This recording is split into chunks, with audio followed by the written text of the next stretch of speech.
in 1992 in Hong Kong,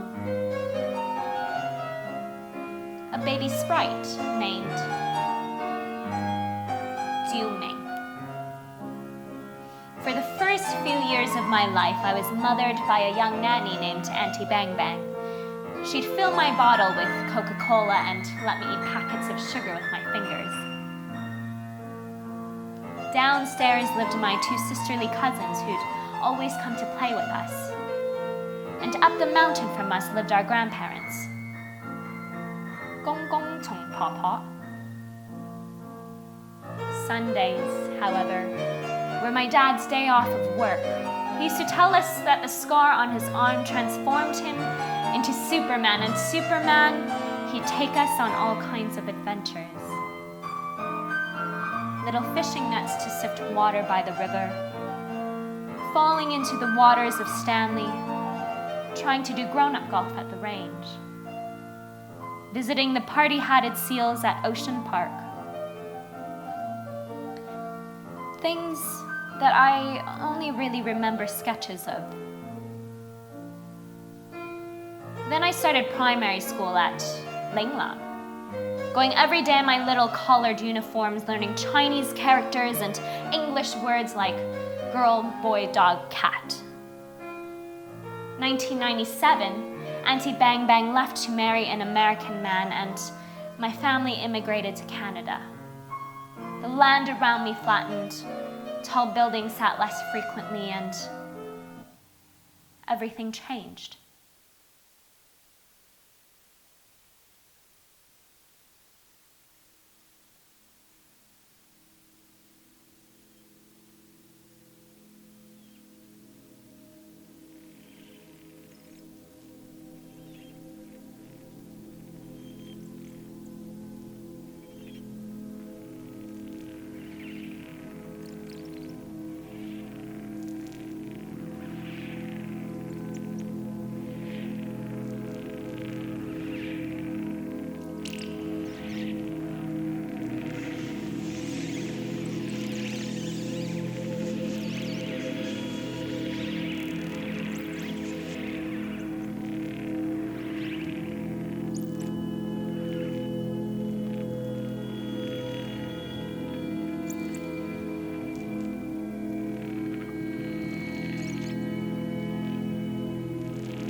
Years later, I'm back.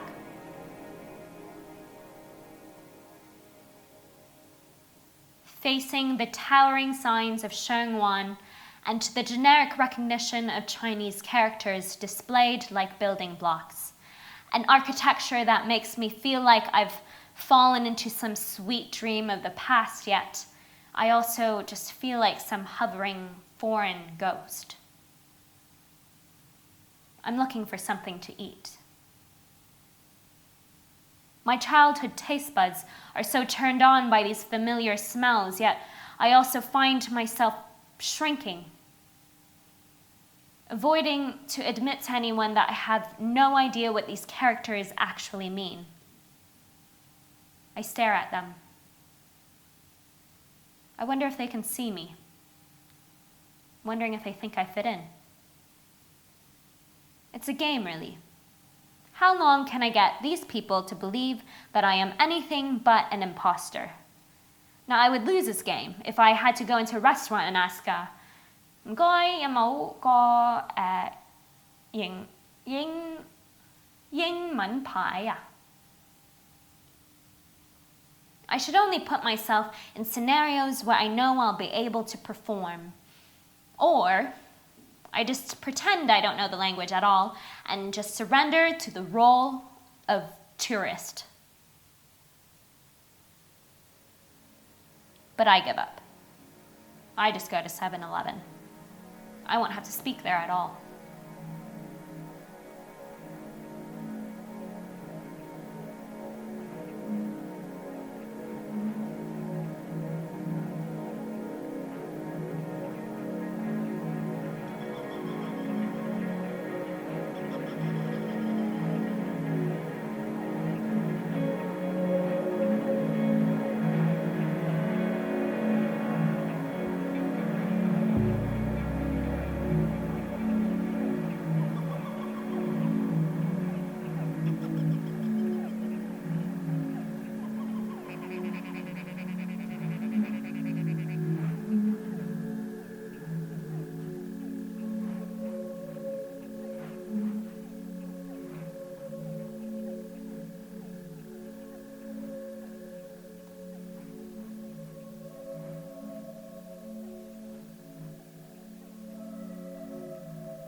Dad takes me on a long ride somewhere, and I fall asleep almost instantly. When I peel my eyes open, we're suddenly surrounded by mountains encasing the sparkling water of a reservoir. Dad tells me he hasn't been here since he took me and my brother out some 20 years ago. But actually, I have no memory of these shrouding, bustling trees or the screeching silence of the cicada. 500 meters in, he tells me that this is the very spot where my brother and I started whining, and that this is the very bridge where we got stuck staring at some turtles down below. Both stick our heads over to see if the turtles are still there. He tells me that my brother got bitten by mosquitoes so badly that he had to apply the juice of a watermelon to his skin, which apparently works.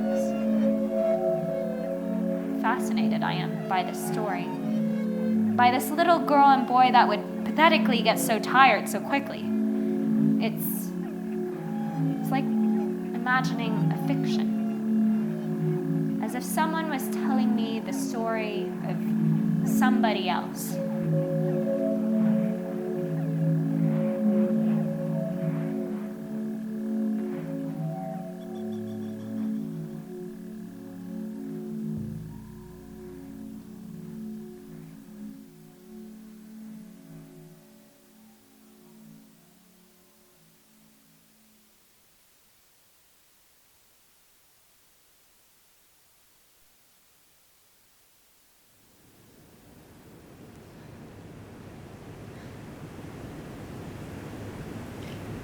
And now I'm telling you that story as somebody else. And this chapter has been telling it to you. So thanks for that, thanks for listening. Somehow you're part of the story now too. I'm back in Hong Kong. I've returned to my birthplace, I've returned to my memories, but have I returned home? Home is the memories and home is the birthplace, but home is also a fiction. A fiction is something that we have to write ourselves. I've written about my memories, and I've written about my birthplace. And now I guess I have to write my way home.